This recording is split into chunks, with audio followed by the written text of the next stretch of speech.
aunque tengamos que sufrir persecución. Por eso vamos ahora al capítulo 6 de Hechos,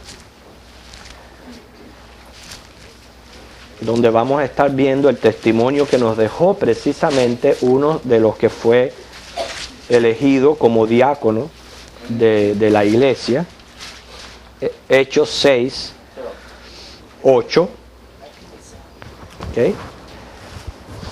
En adelante, vamos a ver hasta dónde podemos cubrir el tema de la clase, porque llega hasta el capítulo 8, versículo 3. O sea, es un mensaje tremendo que deja Esteban ahí. Así que iremos avanzando poco a poco, viendo pausadamente cada versículo y lo que nos va dejando cada uno de ellos.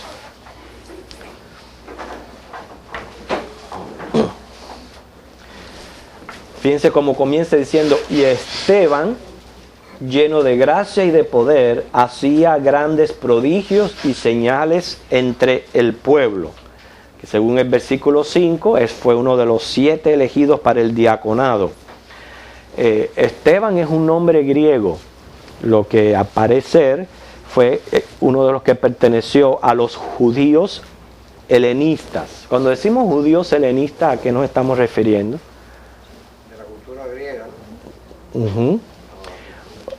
Más bien judíos nacidos de la diáspora, o sea, de los judíos que nacieron en el extranjero de habla griega. Es como la mayoría de nuestros hijos. Son considerados latinos porque es su raza, o sea, nosotros somos latinos, pero nacieron aquí, son americanos. Y muchos de ellos hasta les cuesta trabajo hablar el español. Bueno, eso mismo estaba pasando en aquel momento. Cada vez que hay así que personas tienen que salir de sus lugares nativos, sucede eso, que nacen hijos en el extranjero, pero al parecer ellos habían regresado a Jerusalén, pero por eso es que su nombre es en griego.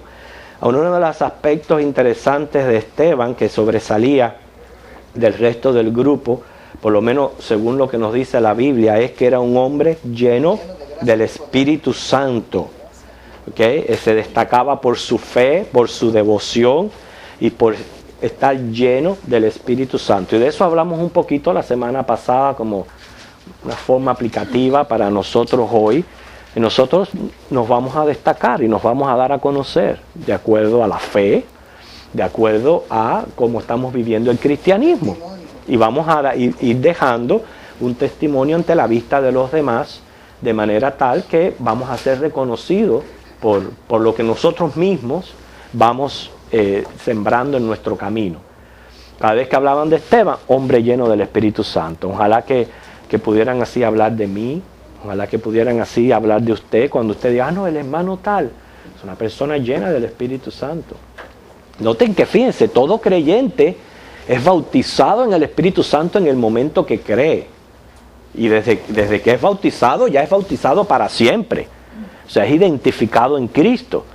Pero la llenura del Espíritu Santo tiene mucho que ver con nuestra obediencia a la voluntad de Dios, a una vida de oración, a una vida de lectura de la palabra, a una vida de servicio. Tiene mucho que ver más bien con nosotros. ¿Okay?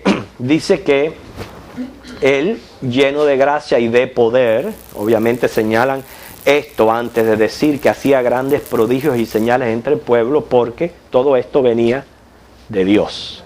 ¿Okay? Todo eso que acompañaba la predicación de estos hombres procedía de Dios. 9 dice que entonces se levantaron unos de la sinagoga llamada de los libertos y de los de Cirene, de Alejandría, de Cilicia y de Asia, disputando con Esteban. Se levanta Esteban predicando, lo mismo estaba sucediendo, Dios apoyando esa predicación con señales y prodigios, pero siempre se levanta la oposición. En este caso, los libertos son judíos procedentes de los lugares que menciona el mismo versículo.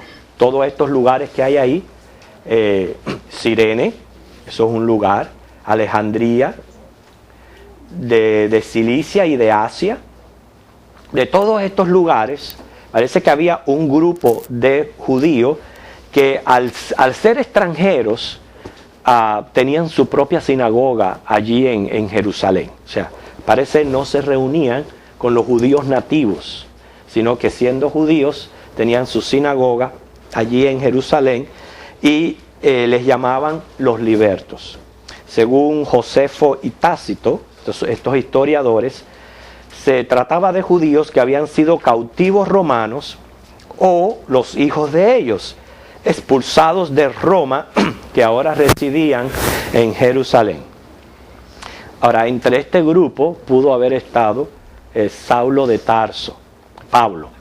Recuerden que Pablo fue criado en el extranjero, o sea, de padres que vivían en el extranjero.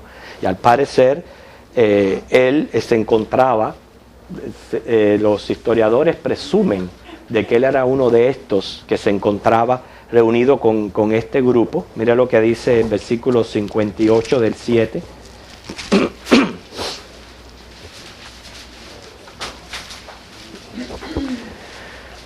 Llegando un poquito al final de la historia, ya vemos que es un grupo que se levanta a discutir contra Esteban y dice que echándole fuera de la ciudad le apedrearon y los testigos pusieron su ropa a los pies de un joven que se llamaba Saulo.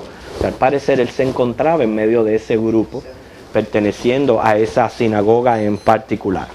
Bueno, el caso fue que se armó una tremenda discusión. Me gusta también, déjenme ver el versículo que dice el versículo 21, versículo 39,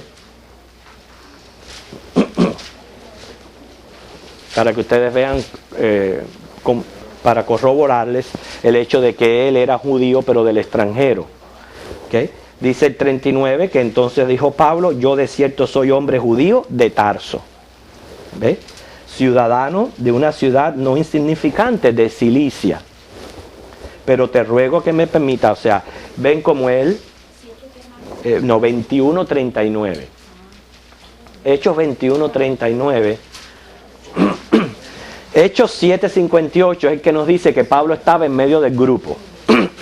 Hechos 21:39 es el que nos dice que él mismo especifica ser de Tarso, de Cilicia, y es una de las ciudades que se menciona aquí en este versículo. ¿Nota? Ok. No, un simple detalle bíblico para mencionar que posiblemente Pablo estuviera en ese grupo. O sea, que no es, aunque no hay una cosa que diga esto es así, hay versículos que nos puede llevar a esa especulación. ¿Ok? Dice, ok, al parecer, el tema del Evangelio, como siempre, es Cristo. ¿Ok? Siempre que ustedes le dicen, ¿cuál es el tema? Y les hago esta pregunta, a ver si la saben responder. ¿Ok?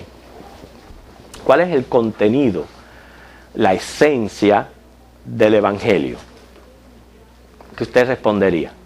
El contenido o la esencia del Evangelio, hermano Álvaro. Okay. A ver, hermana Natacha. La buena noticia. Ok, les voy a explicar. Es una buena noticia. Es de Cristo. Pero yo quiero que me digan la esencia. La esencia es lo que llena, compone el Evangelio. No. Ok, está cerca. A ver, mi hermana. No, parte, están llegando. Es el ministerio de Cristo. A ver, hermano. Ok, empaten todo eso que ustedes han dicho. Esa es la esencia del Evangelio. Fíjense, inclusive nacimiento, muerte, sepultura, resurrección, ascensión y exaltación de Jesucristo. Ese es el contenido del Evangelio. Es la esencia. O sea, si alguien a veces le pregunta qué es el Evangelio, es todo eso. En resumidas cuentas, todo se refiere a Cristo y es una buena noticia, pero es la esencia. Entonces, al parecer, ese era el tema de los que ellos discutían con los judíos. Y más bien, imagínenselos hablándole a estos judíos sobre la desaparición del antiguo pacto para que aceptaran el nuevo pacto y la nueva relación que había que tener con la ley. Eso sabemos que es diferente.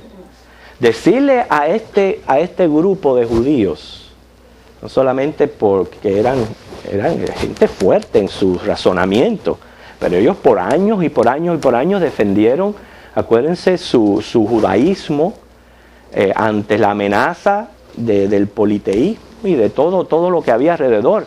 Ellos lo defendieron, hermanos. Y en su tiempo era bueno defender el judaísmo ante las religiones místicas y de misterio que habían alrededor.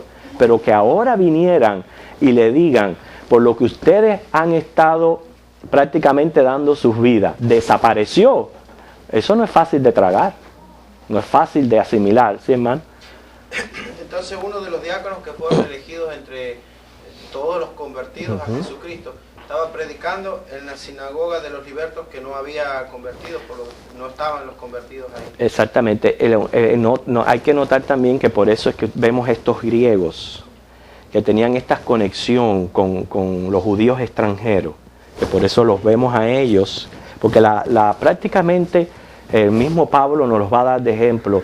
Una de sus tácticas era ir a las sinagogas y allí confrontar a los mismos judíos en las oportunidades que ellos mismos daban para que se hablase y todo eso.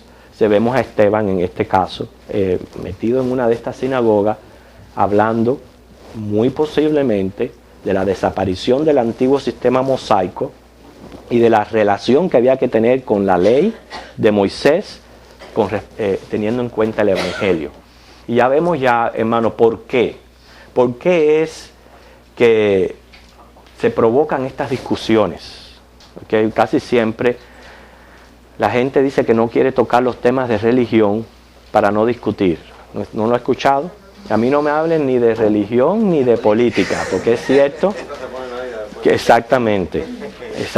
Tú mencionas religión y política y no se pone de acuerdo. Pero, política yo lo entiendo, pero de religión, cuando se trata de la vida, de tu alma, sí vale la pena entrar, prepararse para, como dice Pedro, presentar defensa cuando alguien viene y nos demanda de nuestra fe. Porque hablar de religión no es una cosa así sencilla, no es la vida del ser humano. Y por tanto, estas discusiones eran importantes. Pero no es menos cierto que cada vez que se va a hablar de algún tema de religión, puede provocar debate, inclusive dentro del mismo cristianismo. Hay sus divisiones y sus maneras distintas de interpretar la palabra. Y muchas veces se levantan debates en relación a eso. Y hay que estar consciente de eso, pero hay que estar dispuestos a entrar en estos debates para defender la fe. Dice que el 10, pero no podían resistir a la sabiduría y al espíritu con que hablaba. Ahí sí él estaba lleno del Espíritu Santo, y esa llenura del Espíritu Santo hacía que no podían ellos resistirle a su sabiduría. Precisamente porque Dios es el que pone la palabra en nuestros labios.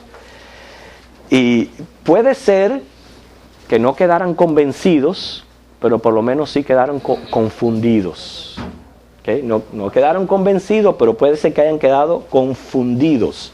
Y hermano, esa es la motivación que tenemos según 1 de Pedro 3:15 para prepararnos.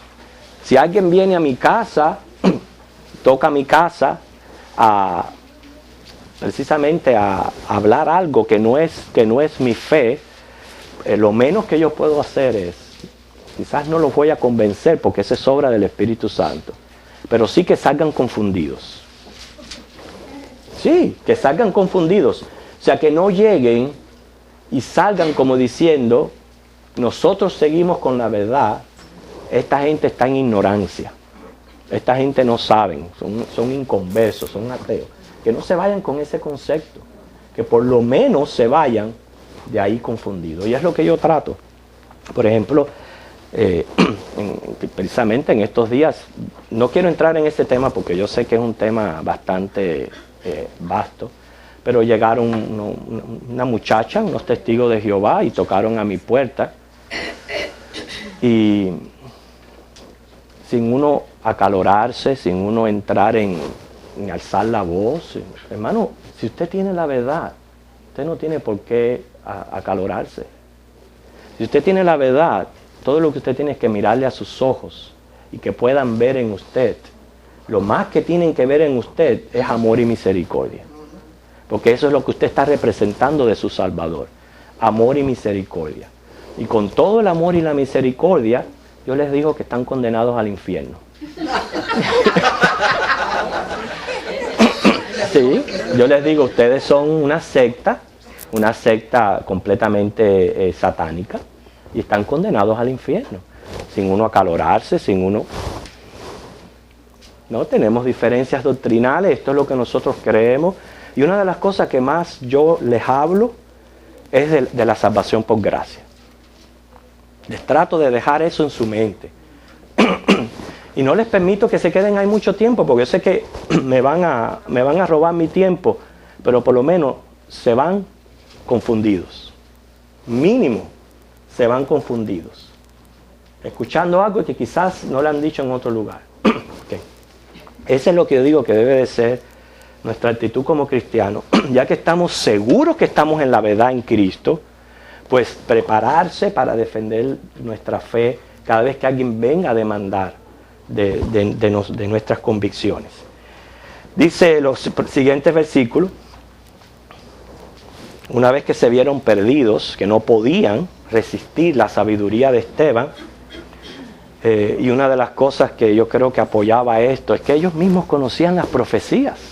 Ellos mismos, o sea, era prácticamente Esteban diciéndole lo que los profetas habían dicho. Lo que pasa es que estaban cerrados, no querían dar su brazo a torcer, porque ahí se está hiriendo el orgullo del ser humano. Muchas veces el ser humano no quiere ceder, no tanto porque no quiera creer, sino por no ir en contra de su propio orgullo. No, porque eso fue lo que a mí me enseñaron, no porque esa es mi tradición, no porque mis padres. Entonces, por orgullo no quieren reconocer que están errados. ¿Okay? Pero dice que lo que hicieron ellos, que entonces sobornaron a unos para que dijesen que le habían oído hablar palabras blasfemas contra Moisés y contra Dios. Y soliviantaron al pueblo, a los ancianos y a los escribas, y arremetiendo, le arrebataron y le trajeron al concilio. ¿Qué? El orgullo del humano fue herido y vemos lo que son capaces de hacer. Sobornaron falsos testigos. O sea, le acusaron a Esteban de hablar contra Moisés y contra Dios. ¿Ustedes notaron ahí el orden con que habla? Contra Moisés y contra Dios. No dice contra Dios y contra Moisés. Dice contra Moisés. Eso es precisamente una indicación de secta. Porque están siguiendo hombres, no están siguiendo a Dios. ¿Entiendes? Para ellos lo más importante era Moisés y lo que Moisés les dijera. Y estaban defendiendo más lo que dijera Moisés que lo que les estaba diciendo Dios a través de Esteban. Entonces vemos ahí, hermano, como muchas personas pueden inclusive, bajo la sombrilla de hablar que son de Dios y de Cristo, ser todavía sectarios. Y por eso tenemos que tener mucho cuidado en cuanto a eso. Cuando dice aquí soliviantaron, es otra palabra para decir alteraron el ánimo del pueblo. Y todas estas palabras que encontramos en la Biblia nos muestra que no le trajeron así nomás. Parece que le trajeron con violencia ante el concilio. Esas dos palabras ahí, arremetieron, arrebataron, no son sinónimos de una de delicadeza. No, sino que lo trajeron con violencia y los acusaron falsamente, diciendo que, fíjense ahora, decía, le hemos oído el 13, pusieron testigos falsos que decían, este hombre no cesa de hablar palabras blasfemas contra este lugar santo y contra la ley. Ya no era Moisés, Dios, sino ahora el templo y la ley. Todas las cosas importantes para ellos. ¿Okay? Dice que 14, pues le hemos oído decir que ese es Jesús de Nazaret. Mire la manera tan despectiva que hablan del Hijo de Dios, ¿no? Ese Jesús de Nazaret, diciendo, sí, destruirá este lugar y cambiará las costumbres que nos dio Moisés. O sea, según lo que ellos aquí están mezclando con su acusación, prácticamente no podemos ver de qué estaba Esteban discutiendo con ellos. Les estaba discutiendo que las cosas más importantes de su religión ya se desmoronaban ante Cristo, que Cristo viene a ser ahora el centro de nuestra religión. Dice que el 15, que entonces todos los que estaban sentados en el concilio, al fijar los ojos en él, vieron su rostro como el rostro de un ángel. Vamos a ver entonces aquí, que es una de las partes aplicativas de esta porción bíblica a nosotros, que está mostrando la actitud de Esteban ante todo aquello que estaba ocurriendo. Era una costumbre de los jueces mirar a los ojos de los reos para ver si reflejaban culpabilidad o inocencia. O sea, era una costumbre de los jueces de aquel entonces. Yo me imagino que todavía los jueces tengan este detalle pendiente de ver cómo la persona reacciona, porque con tus ojos tú puedes realmente mostrar si estás diciendo verdad, si estás diciendo mentira. Casi siempre una reacción natural de decir una mentira es bajar la cabeza.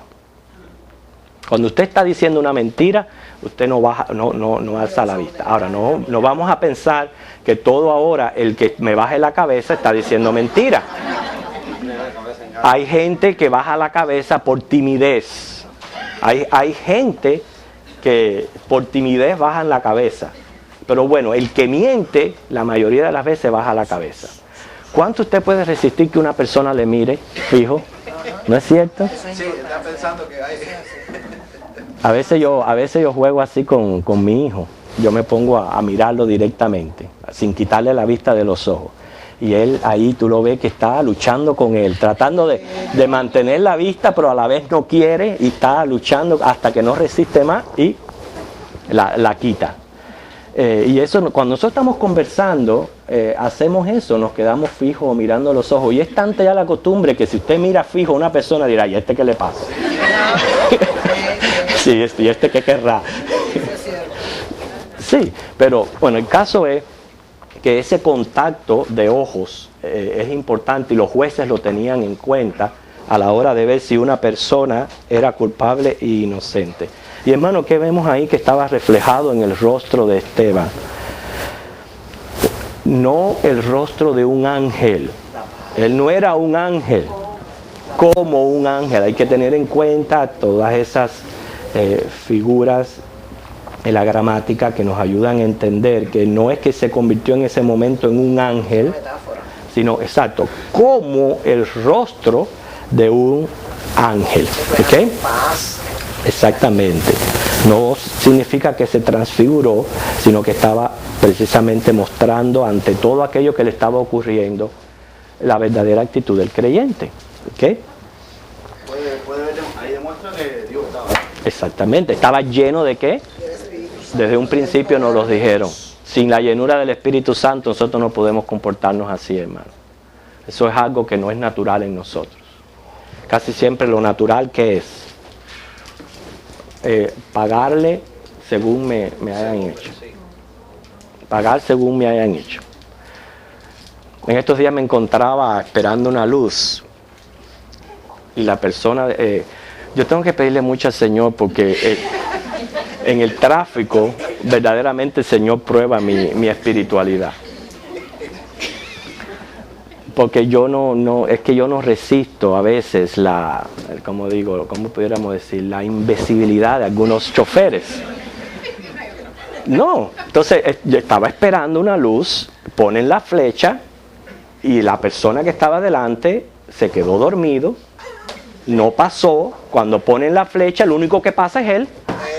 Y una vez que pasó él, cambian de color. Ay, caramba, fíjate, al contra que se queda dormido, el único que pasa es él. De la flecha verde ponen la verde para que los carros pasaran y después tener la oportunidad de seguir. Mire, no venía ningún carro y el segundo se vuelve a quedar dormido. Y no había manera que... Oye, entonces ya yo no podía más. Tenía dos carros detrás de esa persona y mi reacción fue pitarle. Le metí el pito a todo lo que dara. Y cuando le pongo el pito, la persona reaccionó, pero el de adelante me hace una señal con la mano.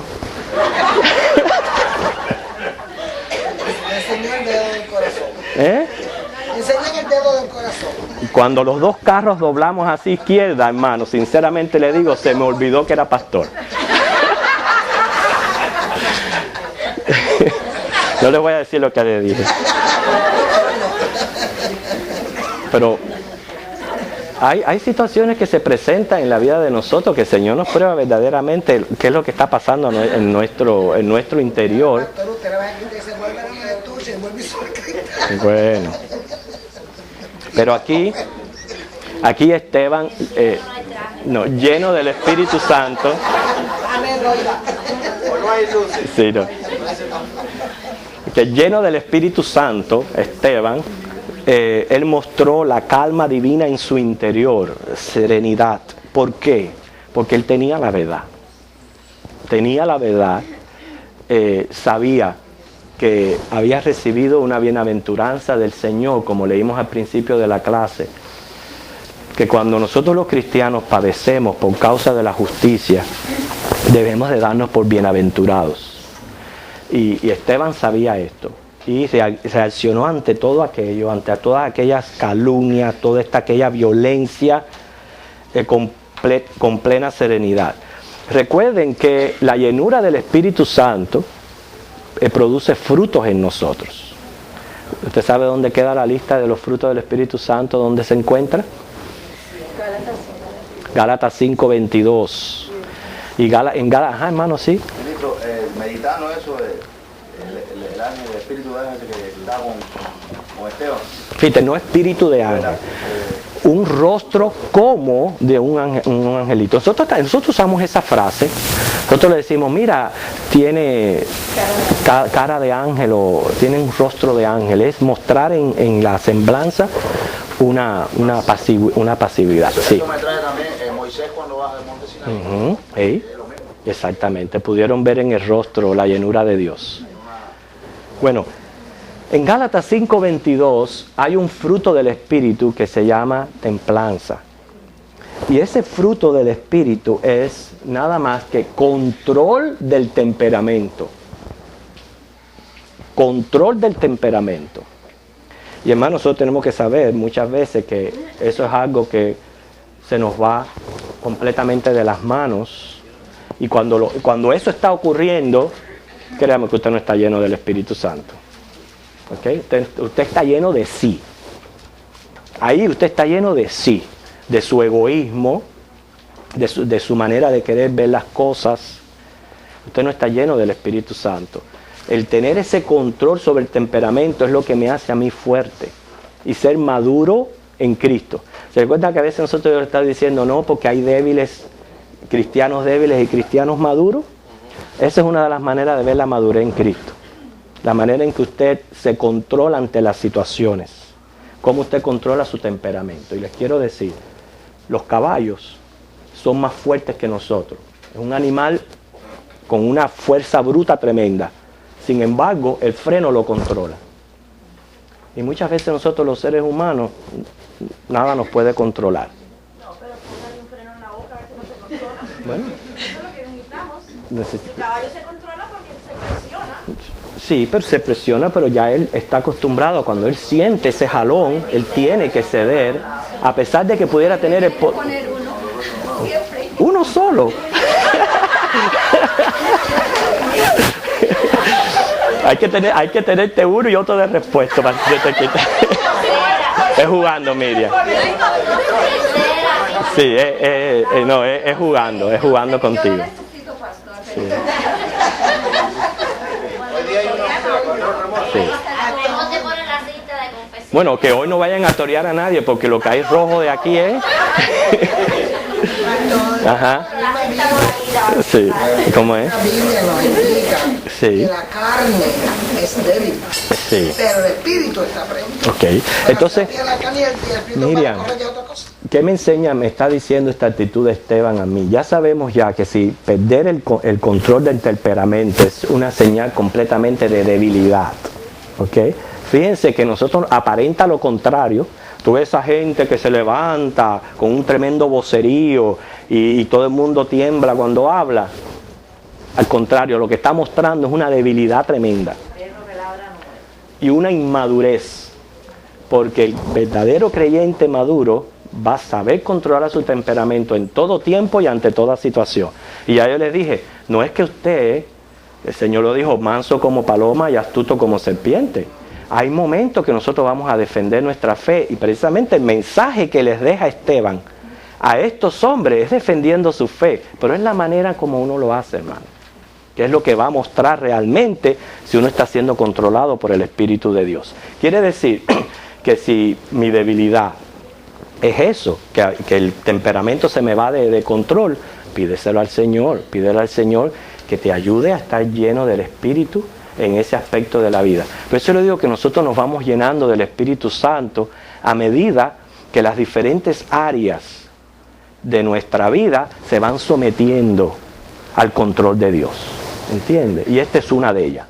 ¿Tú me vas a decir algo, Germán? Sí, que eso, o sea, si no fuera algo importante para el Señor, no estaría en tantos lugares en la Biblia. En Job, en los Salmos, Muchos lugares. En el Pentateuco, en el Nuevo Testamento, Santiago profundiza muchísimo respecto a eso. Sí. Es bien importante eso para el Señor, porque si no, no estaría en tantos. Y impactó tanto lo que estaba Esteban reflejando en su rostro, que lo notaron aquellos jueces, lo notó aquella gente, ¿ok? Porque los ojos son la ventana del alma. Y nosotros vamos a reflejar en los ojos nuestro interior, ¿ok? Lo que está ocurriendo dentro de nuestro interior. Ayúdenme a buscar Mateo 6, 22 y 23. Mateo 6, 22 y 23.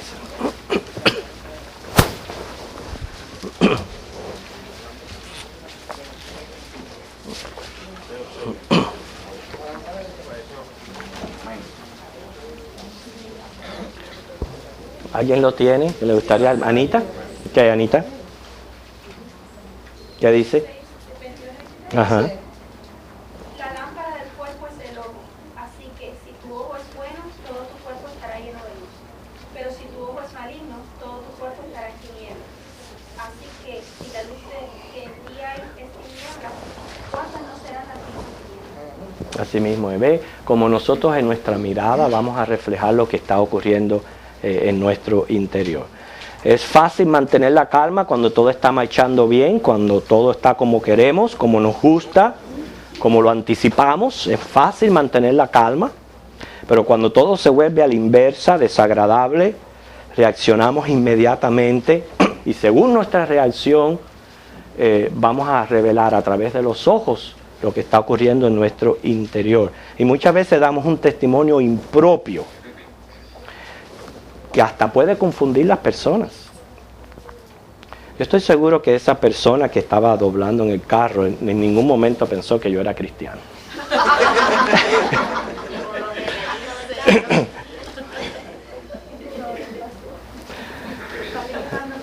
Sí, hay veces que cuando nos comportamos de esa manera, hermano, no sabemos si estamos mostrando un rostro de preocupación o un rostro de ira. ¿Okay? Y lo increíble de esta reacción, hermano, es que muchas veces nos llegan a caracterizar. Y nos caracterizamos de manera tal que a veces estamos hablando y no nos damos cuenta. A veces uno está hablando y le dice, ¿pero por qué estás bravo? Yo no estoy bravo. ¿Usted tiene la placa de Jesús? ¿Quién te dijo a ti que yo estoy bravo? Pero es que lo estás dejando saber que estás bravo. ¿Usted tiene la placa de Jesús en el carro? Sí. Sí, El problema es que a veces, mire, a mí me pasa que yo quiero tener calma, pero es que calma tiene tantas cosas que hacer que no puedo atender. Ok. Así que ya saben ya que templanza, ese fruto del Espíritu, es otra palabra para decir dominio propio. Y que el que tiene dominio propio es el que es maduro y es el que es fuerte en el Señor. Así que sabemos que tenemos que trabajar en eso.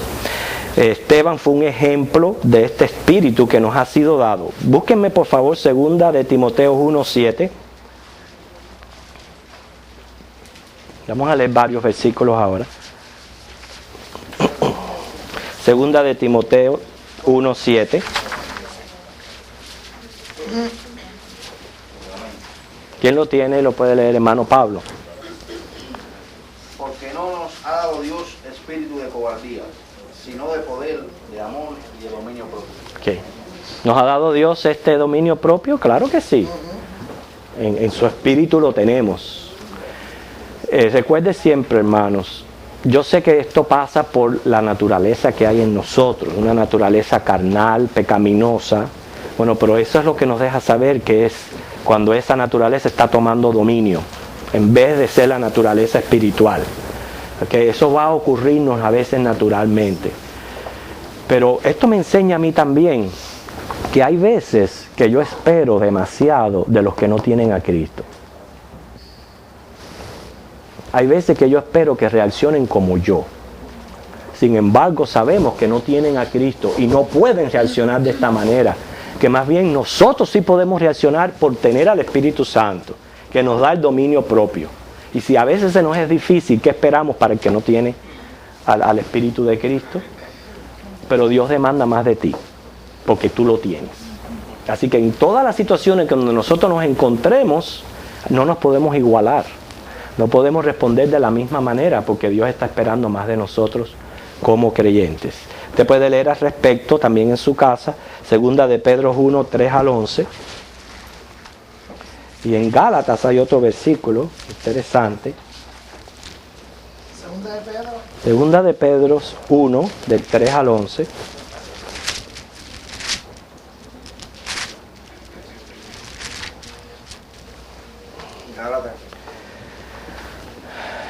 Gálatas 5, 24 al 26.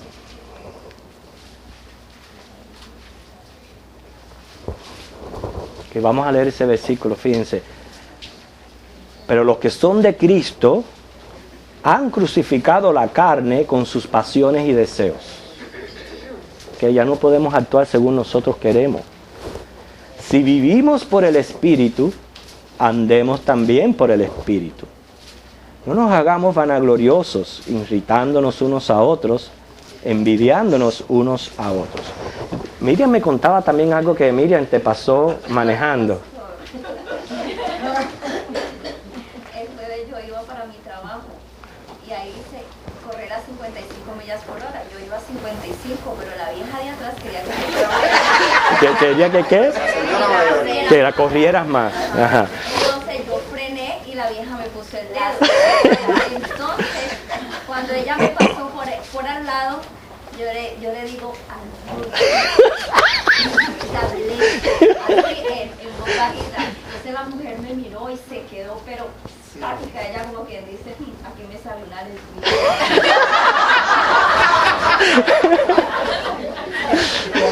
Pero se impactó de la reacción. La confundió, que es importante. No, pero no, lo importante fue Ella dobló, me miró y yo le dije, ve que en vez de entonces ahí no se me subió la no, niebla como a veces. bueno, eso entonces es lo que tú tienes que hacer. Esa está tu fórmula y tu clave está ahí. Saber de que sí tenemos la capacidad de reaccionar de una manera correcta, hermana. Escuchen a la hermana. El problema era que cuando yo me enojaba, yo no entendía que era yo la que estaba mal. Yo pensaba que era todo el mundo el culpable, los alrededor mío eran los culpables. Claro. Y oyendo una predicación de Joyce Meyer, ella estaba diciendo que a ella le pasaba lo mismo, que ella quería cambiar al esposo, a los hijos. Digo, esa soy yo quero que todo el mundo cambie para yo poder tener paz. Exacto. Que la que tiene que cambiar soy Así yo. mismo es, exactamente. Entonces, pero fíjense cómo el Señor nos dice en Gálatas, no andemos por ahí irritándonos unos a otros. ¿Okay? El Señor nos ha llamado a paz. Hay que aprender a crucificar la carne con sus deseos y pasiones. Carnalmente lo normal es reaccionar de la misma manera como estamos siendo tratados. Eso es lo normal, es lo carnal. ¿Ok? Como vemos el ejemplo de Pedro, ¿qué hizo Pedro cuando vinieron a llevarse a Jesús preso? Cogió la espada y le arrancó la oreja a un soldado. Esa es la manera humana, la carnal, la de coger y decir, acabo contigo. ¿Okay? Me tratas mal, atentas contra mí, y le decimos, ya verás lo que te va a pasar. Inclusive se comienza a maquinar un plan de venganza, pero así actúan los carnales. Pero dice, si vivimos por el Espíritu, andemos también por el Espíritu. El irritarse, el envidiarse, procede de la vana gloria. Inclusive el Señor nos da una ley a la no resistencia. Mateo 5, 38 al 42. Mateo 5, 38 al 42. Lo que yo sí le puedo decir, que la mujer que iba delante de mí era americana y yo le hablé en español.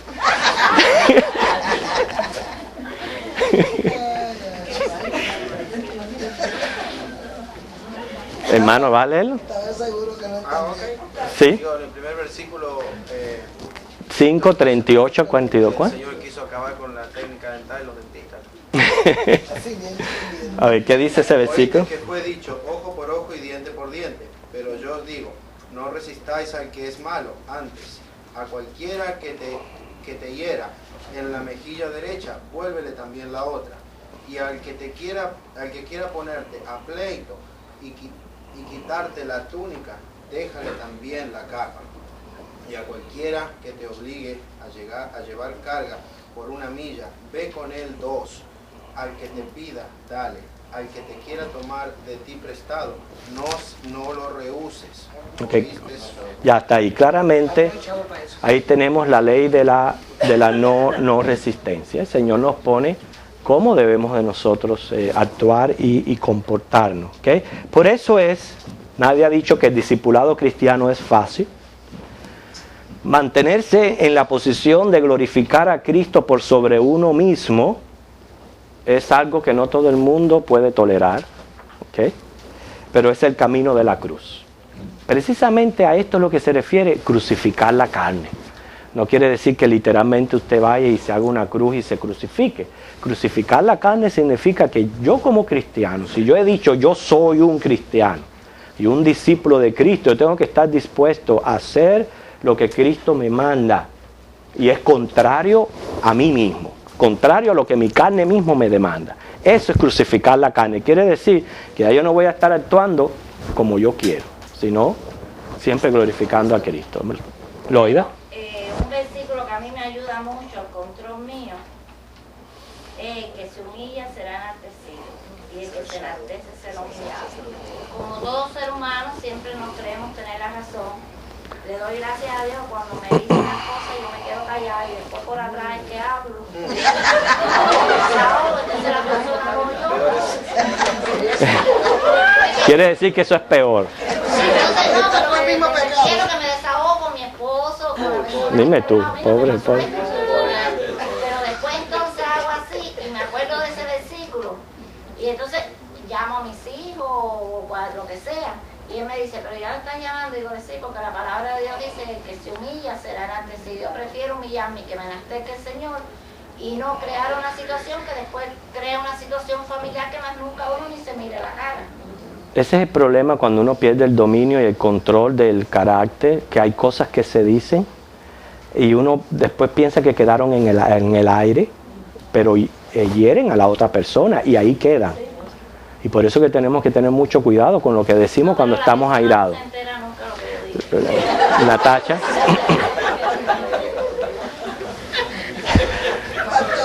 Sí, de Natacha pidió la palabra. Después, hermana Natacha.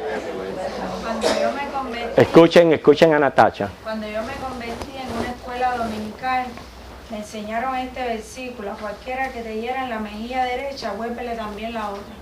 Y yo estaba recién convertida.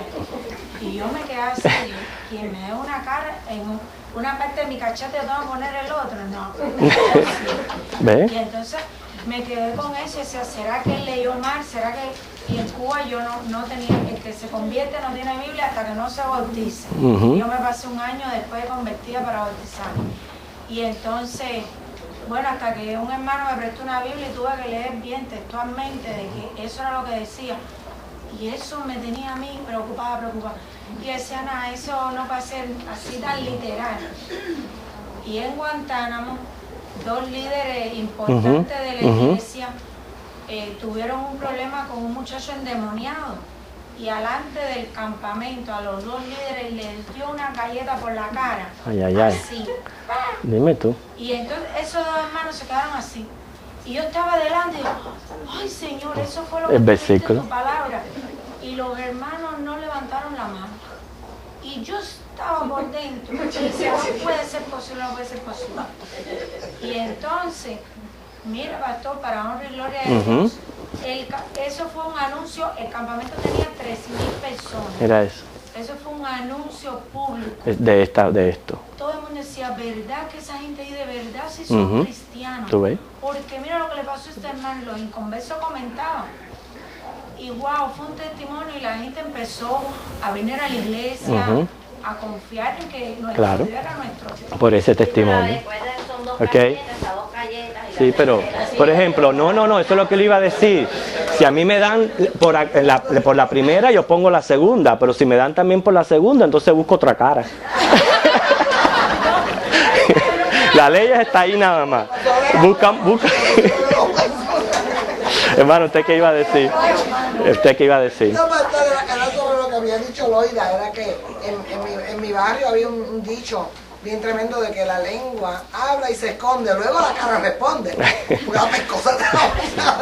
Bueno, fíjense, hermano, el asunto está para ya concluir la clase, que Esteban, lleno del Espíritu Santo, no pudo hacer otra cosa que reflejar en él el rostro compasivo y misericordioso de Cristo. Eso es lo que pudo hacer Esteban. El rostro de ángel era un rostro de compasión y misericordia. Fíjense, la misma compasión y misericordia que Esteban recibió de su Salvador, de su Señor, cuando él necesitó la gracia y el perdón de Dios. Quiere decir que cada vez que nos encontremos en situaciones donde nos vemos prácticamente tentados a reaccionar carnalmente, aprendemos 2 cosas. Número 1, sabemos que tenemos del Espíritu Santo el dominio propio para pedirlo y usarlo. Y segundo, siempre recordar a Cristo, que Él no nos trata conforme a nosotros merecemos. Él nos trató con misericordia y compasión. Es la misma que tenemos que tener hacia las demás personas. Así que nos ponemos en